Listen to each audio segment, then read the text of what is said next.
mayam akhoi mamang da khoi gi na osiga Korea na to Philippines na to ni na odiga mamang dai gi yongcha gi rom basar ga bom phadar pokhai na gra du gi matung da ngasi de mo khoi gi sidi na tan ni tan ga khoi gi kobi shak ani aduga se kobi shak siga sigi masigi video je special kanoni hai ta valentine day special ni batala aduga tan chabi mai ven je dedicate to kun hai ba tare no mai ven ji bu kai kun bot point na tan na mo chilaga sa da bidam dabu lan from da masa masu bidam to kona diri mai ma singa dedicate to ro ngasi gi video si dedicate to jawani valentine ni ga mai de na hai ba tare ado Korea ke tamina hai ba hak ki ro ji mas ki jol ga lai ga ji ena phada ru ba mo ga lai so ning se na ro ke ni to ai wa ado kenone yamna kina nusi wari ni nusi wari yamna ya khoi jo do ngasi gi challenges mane to je do inau gi mang sang tak jaga bani na hajan tak jaga ti ado mang ju kali gumba haini ma kala ma ga di der ba je do inau kali kali mo ko ni ni ko Korea rom da gi lak bani na do kali kali ko so oi ko ni mamang so ni viva viewers in sina ko di like to di na de subscribe to di na ko ni thabar bi ko ni ga so ni na kana sai adu ma matung ta na so dum like so subscribe to di na ba han na ni sing okay adu di mana like amasung subscribe hai khabai matung da challenge si da mai on jala ji adu si post ni Kobi shark ne adu ga tha law bi koi ra tan nai du to bi ya kano ni sa ni koi si tan tong bun ne sa ni da observe ni ko ma'am da na tong na ba ai pin jang ga mai ta le ado ma'am video ji nungai bi di like to ko subscribe to ko bi ga nu ma'am gi like amana subscribe amana kan video tawa namning bagi isa da to bi boy na to biro to ba masigi di challenge se hona ba to jarage adu di without wasting time yara ko chumbre gang english ya adu ta ga di yara ko adu di hawra jine ko na ko 1 to 3 ga law ro shumi ne 1 to 3 process di adu di yara ko are ready 3 2 1 start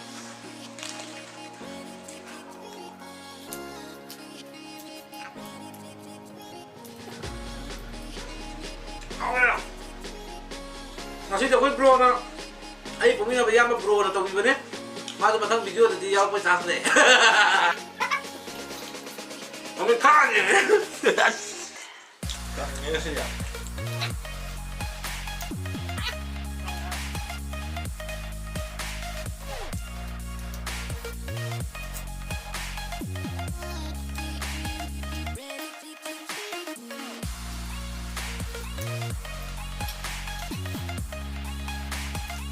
Ven por favor, pues,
ꯍꯥꯏꯔꯁꯦ ꯐꯔꯛ ꯇꯥꯗꯦ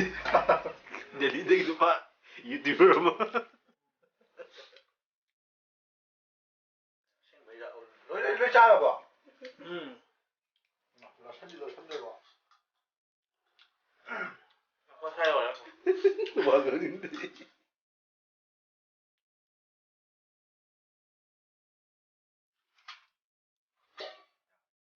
하게 뭐 돌아가야 돼. 일단 아니 ma'am challenge चाहिँ नगमे दुगो punishment मा रवांगदा इबु इकाय हंगोई ओइना कनो तौगिबगी मा ngasiदी punishment मपालमदा यु नै रोगे मा पनिशमेन्ट लमदो मयाम अखोदुदी इनाउजे इन ngasiदी अदरो पनिशमेन्ट दबिगी तौनी मथक ममांगदा माना इमोंदा सुत्त नैग्रे हाइदारे अदो ngasiदी आइना खलिजे मोंदा याम टोप टोप मांगदु तौगिबा हाइदारे आइना पोस्ट थागतजगिबा अखोगी आइना आइगी पनिशमेन्ट हाइबियो ना मैमदा आइना पोस्ट थागतजगिबदगी अमा खंगचबने खंगसरगा तौतारे माने ngasiजे मखन अनि थोगा नै रके सिनी माजे ngasi खलिस 난 사원이 봐 타이나 브레이크파스트 앞으로 보니 봐 우리 अदो मैम भिडियो से सोय सोय येंबा नुंगाइगनी नुंगाइरगदि लाइक सब्सक्राइब तौबिरमो अदुगा ngasiगी पनिशमेन्ट दि तौरा दुम खांगनी आयो दादी ए सामान करो इनो ओके सिगी पोसिंग दि माना ngasi लोइगिबा साजि मा ngasi मामाय अदो ngasi पनिशमेन्ट सिनी इसम जब पोनिदा या पंगलुलु पोते या इंटरटेनिंग होगद्रा नाइन खगत चरगा तौबनी आइगी कनोम हाइबिरपनी आइगी सब्सक्राइबर बना हाइतारे पाइदिबा पाइरोय ना हम तौदि नखुत्तनी पाइनी होय नखुत्तनी पाइनी इसिंग यावसिना इसिंगसिना गाजे हाइनिको हाइसनदिरोमो सिपायो अदो सिपायो स्वाइ थांगदो नखोनि थामो रो 그녀야 여기 अदुलेना अदुगा नाकोक स्वाइ नो खला 예 그러니까 요 아이 इसिंगसिना तादरा बदन चत्तुइ असाउ चत्तुइ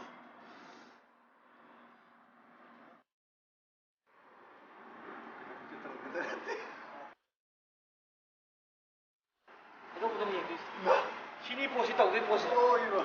अदुगा मा बुलेट हाइब दास तहनजिरा मे तादिमा दास होगी बुलेट हाइब दास नि मा जि तौदे जे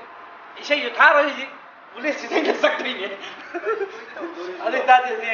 यारे को यारे माइना अटेंशन पोर्शन दा इसे हौरगे ने दिया 너가 이 장면을 떠올려 हनुबी कोई जो बिजोल सीट ये चचू तब तो निचेल ओइगी ओइजो मिजिंग काप जो नंग जो गिलास थबिंग तबजो अदुगा लम निकनादा नासिया माले नुंगुनुगारी तौरी तौगी अदे दास तो है खरा गंग करो दे 네. यार तो मांगा सी इसिंग जिमनि मांगे अदुगा मथा केनोनेबा मांगे मोंद रोटेशन नारे तौबा अदो ngasiदी मोंद जाइना अनि थोंग हाइब तारे अति पनिशमेंट केनो जिमा तौग्रे ai मतिम तंग केनो तौबदगी डायलॉग तो हनबिरो ना हाइब तारे तो सब्सक्राइबर जिंग केनो ता पनिशमेंट हाइबिरा कोदो अदु दुदुगे म लखु चरगा ngasi je मोंद aina केनो मा हाइदुनेबा डायलॉग मा हाइदुने दुगा हाइतबदमा